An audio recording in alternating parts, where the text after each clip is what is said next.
Shalom Bapak Ibu dan saudaraku yang terkasih dalam Yesus Kristus.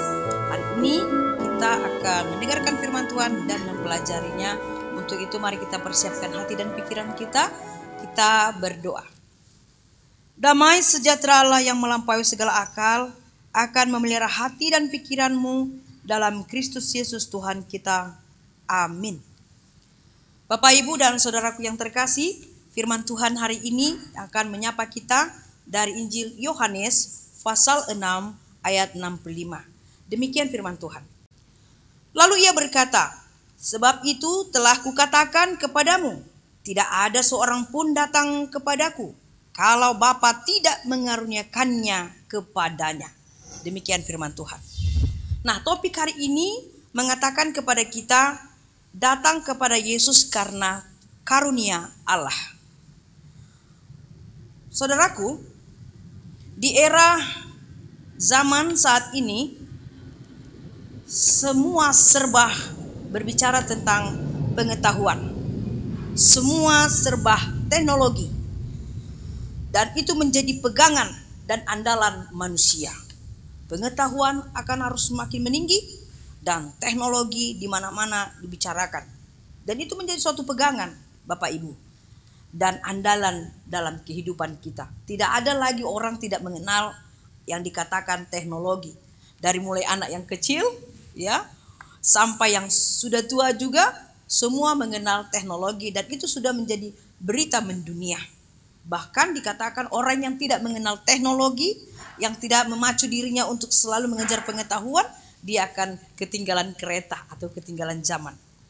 Nah, segala sesuatunya selalu berhubungan dengan iptek. Dan ini mempengaruhi cara pandang manusia. Sangat mempengaruhi cara pandang manusia. Jadi apapun yang dibicarakan, apapun yang diserap di dalam membicarakan, mendengar informasi, selalu berhubungan dengan rasio. Masuk akal enggak? Dan didukung dengan data-data. Dan betul-betul diukur dengan fakta-fakta yang jelas. Yang bisa dilihat, yang bisa disentuh, dan memiliki data yang konkret, barulah akan diterima dengan sempurna. Jadi kalau tidak bisa diasah dan dipahami dan diterima oleh rasio, kalau sesuatu yang berita atau disampaikan itu tidak menurut mereka tidak masuk akal, dan tidak ada data-data yang jelas, yang konkret dengan bukti-bukti, dan tidak bisa terukur itu oleh pemikiran, pemahaman manusia, dan tidak ada fakta yang jelas, semua itu dianggap adalah hanya ilusi atau bohong dan tidak konkret. Nah, ini semua mempengaruhi cara pandang pemikiran manusia di zaman saat ini. Nah, itu adalah suatu bukti yang nyata. Nah, ternyata saudaraku yang terkasih, di zaman murid-murid Yesus atau di zaman Yesus juga, itu sudah terjadi ternyata. Di mana mereka memang belum tersentuh dengan iptek, ya. Tetapi mereka juga mempengaruhi cara pandang, pemikiran, penglihatan, dan perbuatan mereka mempengaruhi juga. Karena mereka juga memiliki pandangan lahiriah sebagai manusia. Makanya ketika Yesus mengatakan, akulah roti hidup, mereka tidak menerima. Bagaimana Yesus guru mereka ketika Yesus mengatakan, akulah roti hidup itu. Mereka bingung. Apa maksud yang dikatakan Tuhan Yesus? Dia disamakannya dengan roti. Bagaimana itu? Lalu Yesus mengatakan, makanlah roti hidup itu, maka engkau akan hidup selamanya dan engkau tidak akan lapar. Pemikiran murid-murid Tuhan Yesus juga merasa itu tidak masuk akal. Bagaimana Yesus sama dengan roti yang dimakan, dan ketika kita makan dia, waduh, katanya tidak lagi lapar dan hidup yang kekal. Demikian juga pemahaman dari nats ini. Murid-murid Yesus tidak bisa menerima karena mereka hanya mengandalkan rasio mereka berpikir. Jadi ketika Yesus mengatakan dia adalah roti hidup, kita lihat di ayat 51. Dan yang memakan roti hidup itu akan hidup selamanya. Kita baca di ayat 50. Ya, mereka saling bertanya, bagaimana Yesus mengatakan dan mampu dia mengatakan bahwa dia adalah roti hidup. Tubuhnya kan kita makan, Sama dia dengan roti. Lalu roti itu kita makan, tubuh Yesus kita makan. Bagaimana mungkin itu bisa terjadi? Itulah kalau berpikir secara lahiriah atau rasio tadi. Dan itu mereka tidak bisa terima. Tidak masuk akal secara rasio. Dan Yesus juga menegaskan, mengatakan bahwa yang tidak makan tubuhnya tidak mendapat hidup yang kekal. Dan tidak meminum darahnya, yaitu anggur, tidak akan memperoleh kehidupan yang kekal. Tambah dan bertambahlah kebingungan mereka menerima ucapan Tuhan Yesus. Karena tadi mereka hanya memiliki keterbatasan berpikir secara lahiriah, rasio saja. Nah, hal ini mengikut Yesus dikatakan hal-hal mengikut Yesus, saudaraku, Bapak Ibu yang terkasih. Inilah yang harus menjadi dasar dari dogma ajaran iman kekristenan kita. Ini harus jelas. Bagaimana kita memahami ucapan Yesus kalau dia katakan dia adalah roti hidup. Ya, siapa yang memakan roti itu diibaratkan tubuhnya, maka dia tidak akan merasa lapar lagi. Dia adalah air kehidupan. Siapa yang meminum bahwa tidak ada lagi yang haus selamanya. Nah, memahami itu, makanya dikatakan kita harus senantiasa mengikut Yesus supaya kita mengerti dan paham. Karena ketika kita mengikut Yesus berarti kita harus menyangkal diri kita dan tidak mengandalkan rasio. Mengikut Yesus tidak lagi hanya berfokus kepada rasio, tetapi berbicara dengan iman, haporsion. You believe, but you can do it. Engkau akan tahu dan mengerti pemahaman dari ucapan Yesus itu.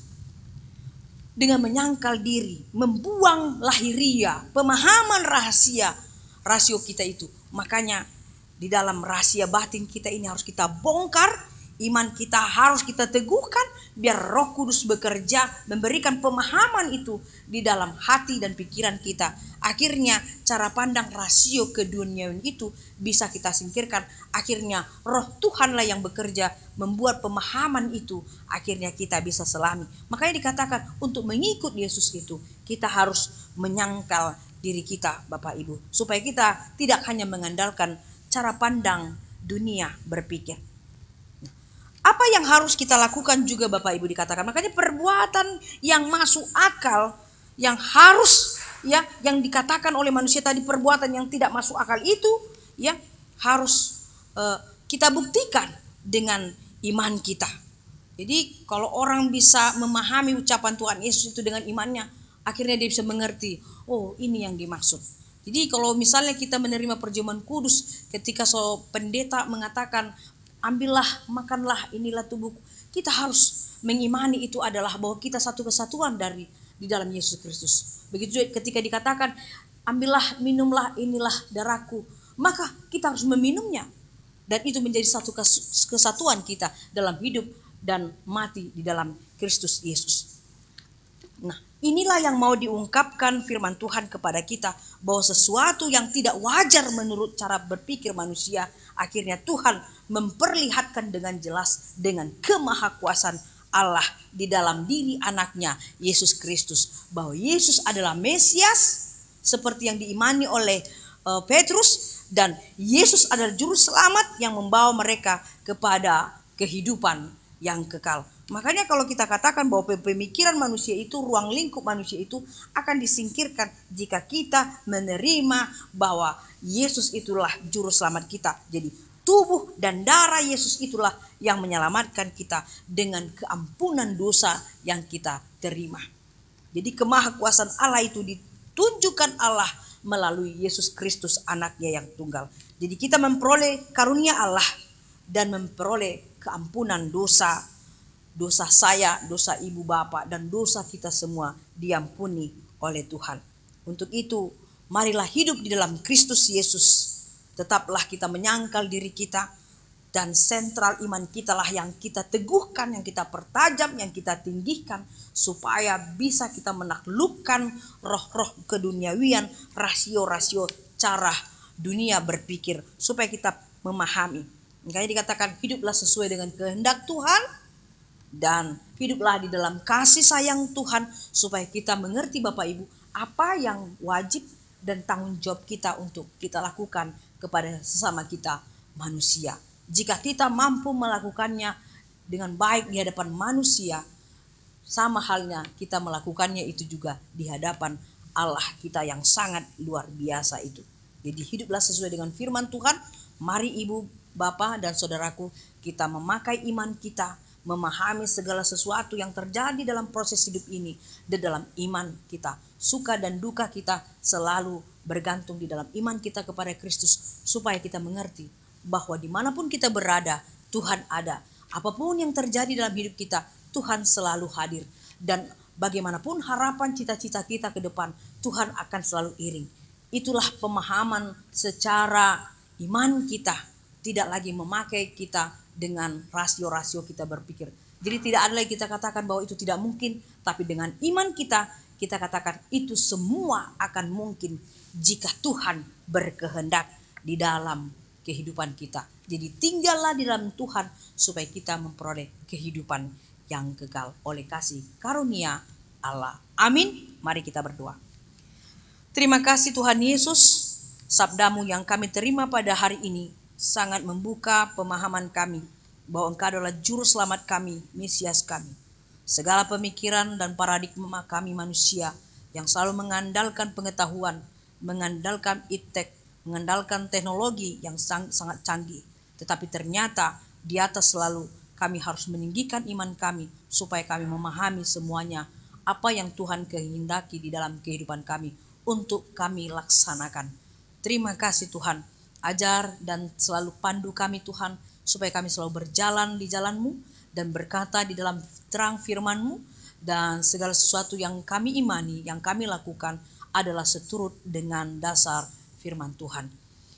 Berkatilah semua jemaat-Mu agar mereka selalu mengandalkan imannya di dalam kehidupannya setiap hari, di dalam keluarga, dalam gereja, bermasyarakat, dan bernegara, supaya kami selalu terlindung oleh kasih dan anugerah-Mu semata.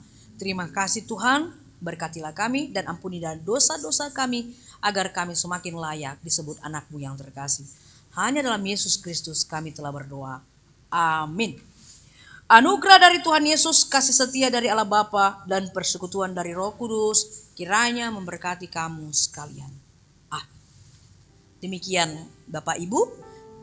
Dan selalu tersenyum dan giatlah bekerja, berusaha, pantang menyerah. Tuhan akan selalu memberikan keselamatan bagi